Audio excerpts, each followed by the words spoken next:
Welcome to Coffee Break with JFK. I'm your host, Joel Franklin Kinney. This is officially episode number 2. You know what's so cool about that is the fact that that means you did episode number 1. And I'm excited about that. I'm excited to jump in number 2. I've got some cool things to talk about today.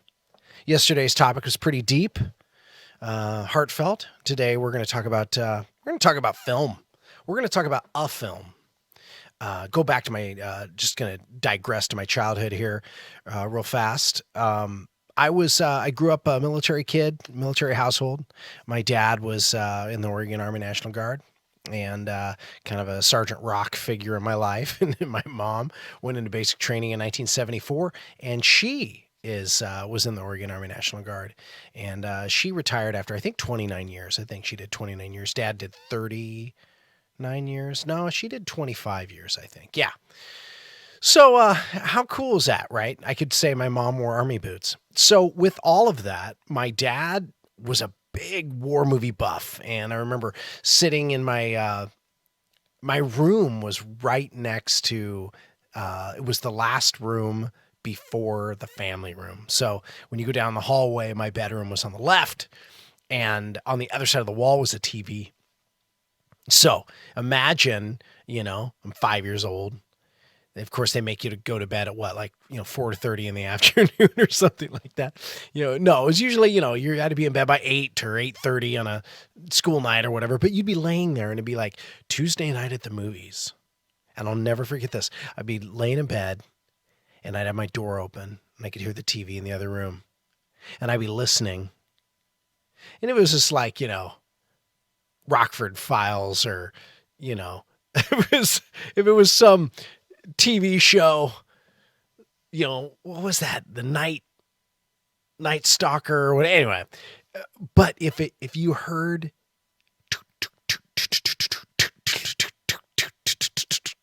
you could always tell that music, whether it was going to be a war movie or not.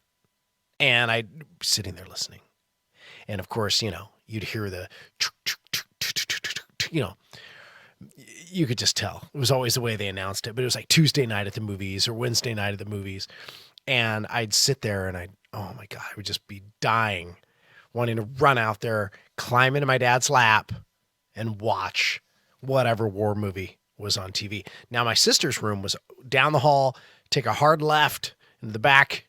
And actually, that was later. Earlier, it was go down the right. They're on the right, and then you take a hard left, go past the bathroom, and then my parents are way down the other end. But I think my parents got smart at some point, and they moved their bedroom kind of in between all of us to make sure there was no shenanigans. Not exactly sure why. They opted for the back of the house, but, it was what it was. But I would sit there, listen, and I would listen if it was a war movie. And sure enough, then I'd find all sorts of ways to get out there. I'd be, come sit in the little door jamb of my bedroom, my little pajamas, little Snoopy pajamas, and be sighing or moaning or cough. And my dad would be like, go to bed, go to bed. He'd yell at me, So anyway, but finally what I would do is I'd sit there and all right, come here. And I'd go in there and get me up in his lap, and we'd say, oh God, that was just the greatest. You could smell that, you could smell his cologne or deodorant on him. And, he's freshly showered cause he's home from the, working in the shop all day at the military department, working on tanks, and, just smelled like Heidelberg or Blitz Weinhard.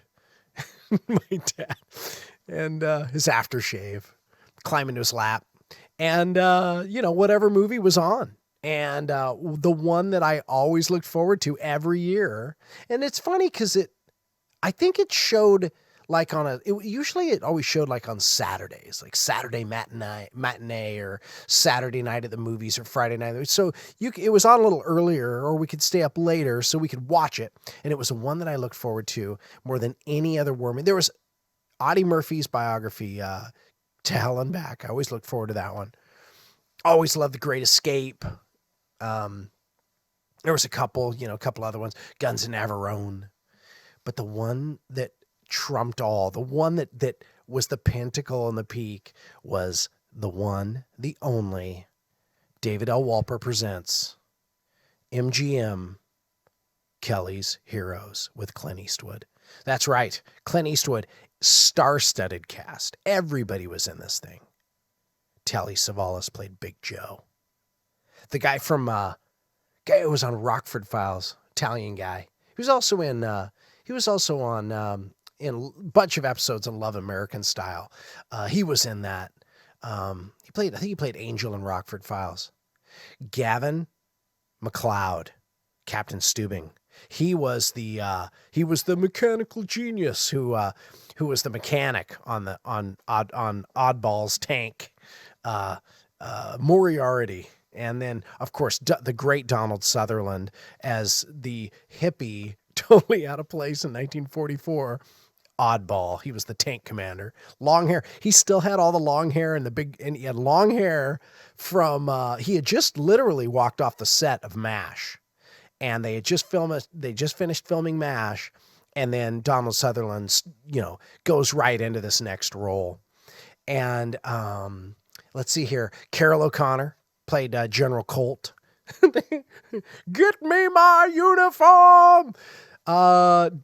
Of course, the one, the only, Don Rickles plays Crap Game, the hustler.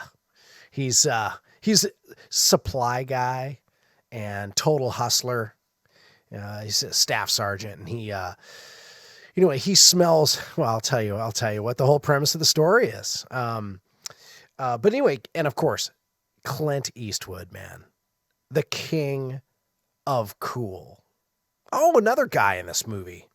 Oh, of course, Carl Otto Altaby, which was like the classic famous Nazi who was in every movie. He was the guy who had the big, huge lips, blonde hair, really milky skin, almost translucent, like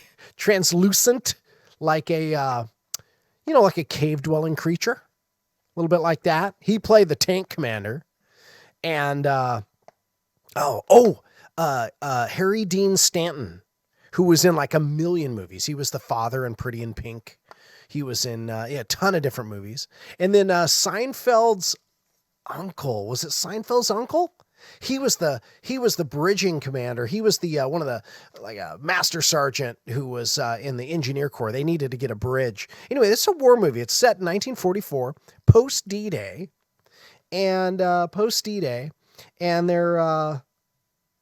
they just get off the line, and what happens is they end up capturing this German officer, or Kelly captures this German officer, and he's got a briefcase. And Kelly grabs a briefcase, and he's going through all of his stuff.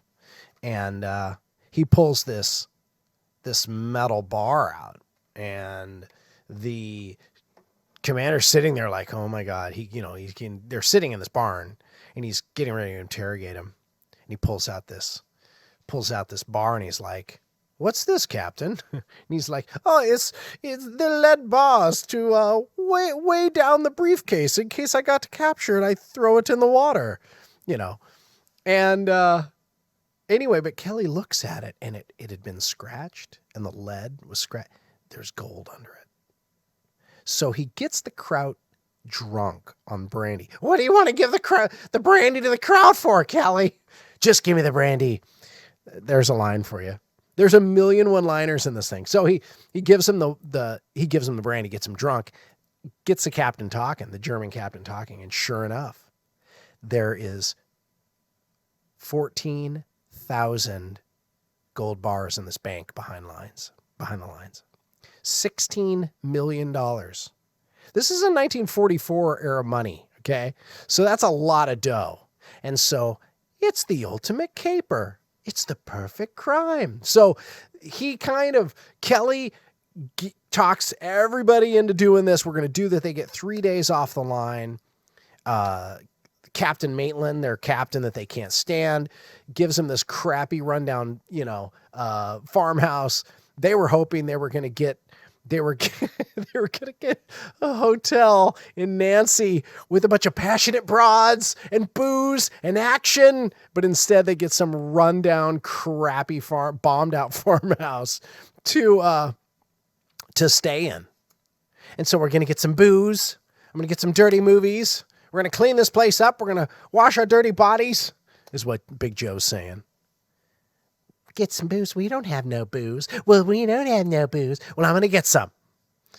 All right. So anyway, I'm quoting lines from the thing. There's a million lines in this thing, but if you've ever heard somebody say, quit with all them negative waves, baby. I mean, that's classic Kelly's Heroes. Donald Sutherland. He plays this hippie, which is just so strange that he's playing a hippie in 1944. But it was supposed to be an anti-war film. Clint Eastwood had not begun directing yet at that point. So but he wanted, you could tell it was in his blood. He was pretty upset with the way the final edit was. There was some character development scenes that were cut out. One of which Kelly played, he was like busted down to a private. He was one of the enlisted men, right? But he was an officer, and he had been told to attack the wrong hill. He was initially the platoon leader. I don't know if of this unit or not, but he was originally a platoon leader. He was an officer, been given the orders to attack the wrong hill. And he did, and then wiped out a bunch of their own guys. And somebody had to take the blame, so Kelly took the blame. So they busted him down. I mean, it never said he was a sergeant, but what was really cool was these guys all just called each other by their names. It was never, unless, Telly Savalas played Big Joe. He was like the platoon sergeant, and you're like, Corporal, come here, that sort of thing. But most everybody was like, they call each other Mitchell, it's Big Joe. There's a great line in there. There's an actor, little teeny guy. His name was Barbara.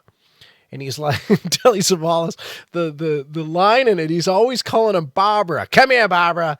Hey, Joe. What do you need, Barbara? Can you not call me by my name? And he goes, it's Barbara. It's your name, right? No, it's Barbara. He's constantly, please call me Barbara, not Barbara, because that's not my name. That's your name, isn't it? It's a constant thing through the whole movie, but it's a long film. But it's funny, we watched it last night. I had some friends over last night and we watched it. And what's crazy about it is it didn't seem very long. And normally it's like, wow, this thing's, it never ends, right? It really goes on, but it never feels like you want it to end. And anyway, they get behind the lines. They talk Oddball into bringing his 3 Sherman tanks. They get into this town. There's tiger tanks there. Nobody said anything about locking horns with no tigers, Kelly. It's a wasted trip. I'm not going to do it. Well, anyway, they get into the town to get the gold, and it's a great film. There's a million one-liners in it. You just don't see... what's crazy about it is it could have went south in a million different ways. It could have come across as campy, as kind of predictable. The lines could have seemed stupid.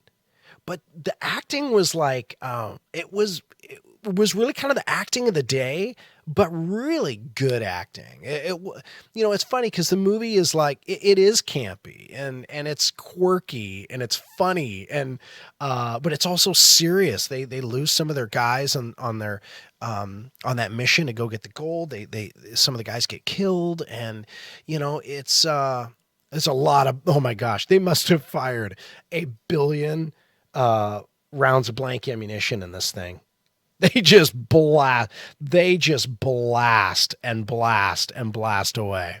And anyway, but they kill a lot of Germans in this film.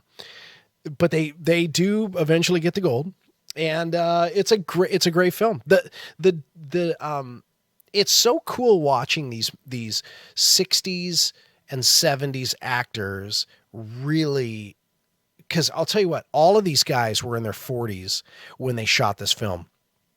I think Telly Savalas was like 40, 48, 47, somewhere right around there. Clint Eastwood was 40. Don Rickles was 43, 44. I think, Harry Dean Stanton's probably 40.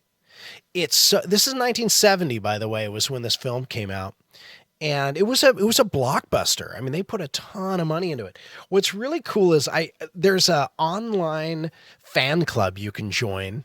And a friend of mine, there's a Facebook page actually, and I jumped on there because I'm such a Kelly's Heroes fanatic.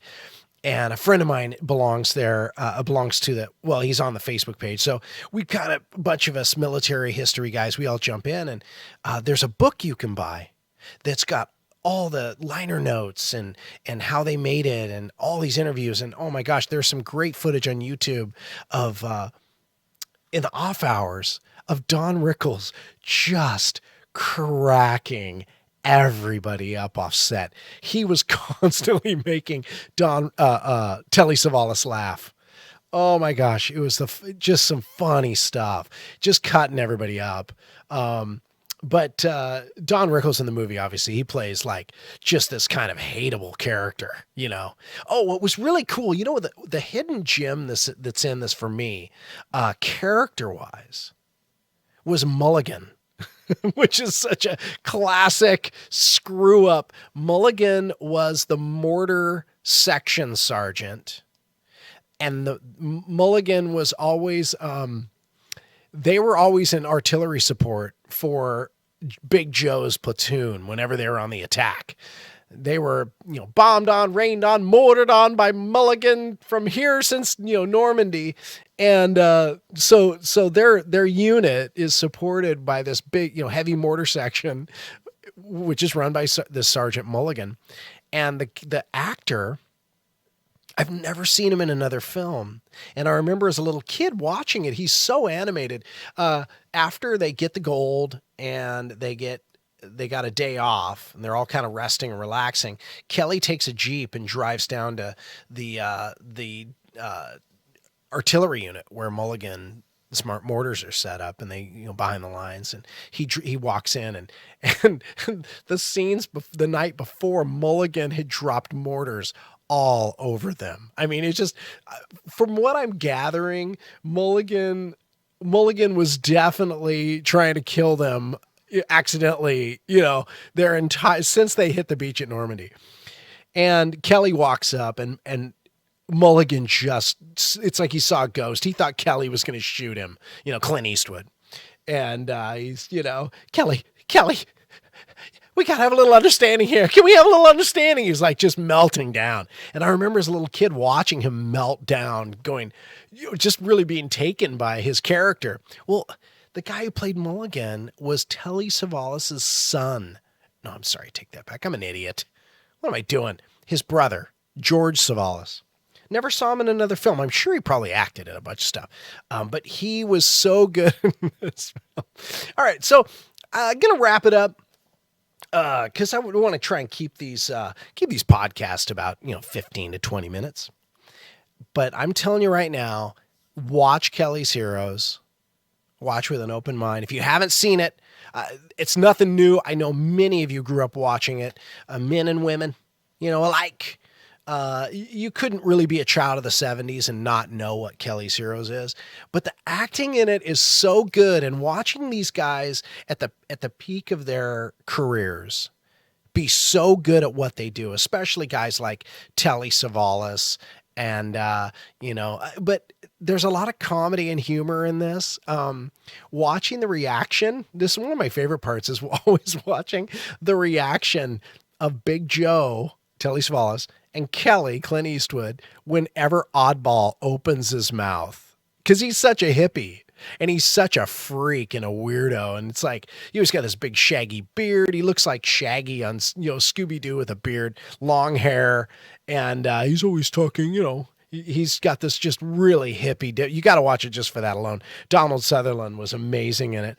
And he's playing such a weirdo for 1944. I mean, I guarantee you they did not have one person in World War II that acted like Donald Sutherland acted in this film. But watching Kelly and Big Joe roll their eyes and just be completely like, I would think it'd be like an old, someone in their 80s or 70s, this like a curmudgeon dealing with one of those social justice warrior snowflake millennials that that couldn't even, they couldn't even boil water. You know what I mean? It's just like completely useless.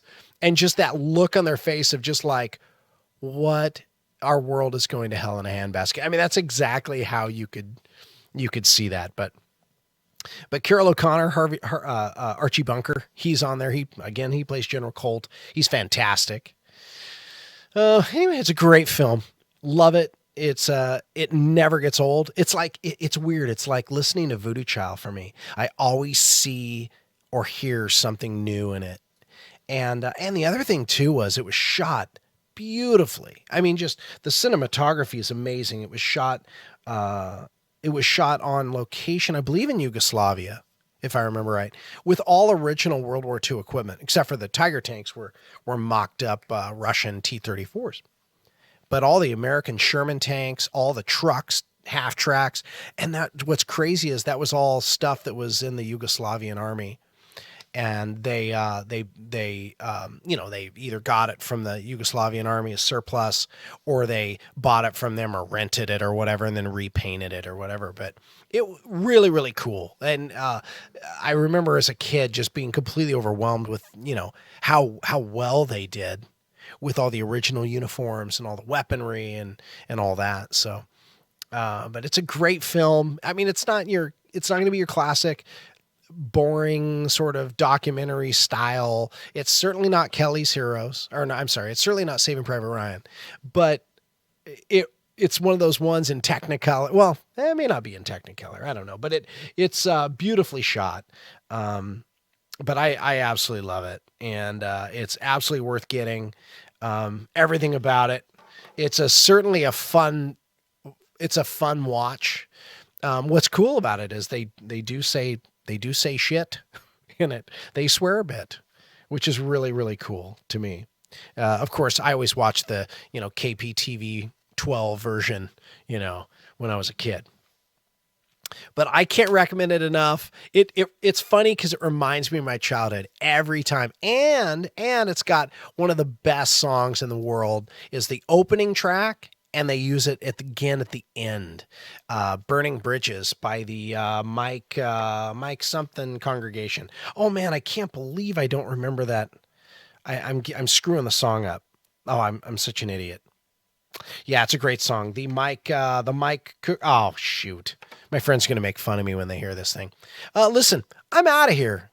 Thanks for listening. Gotta watch Kelly's Heroes.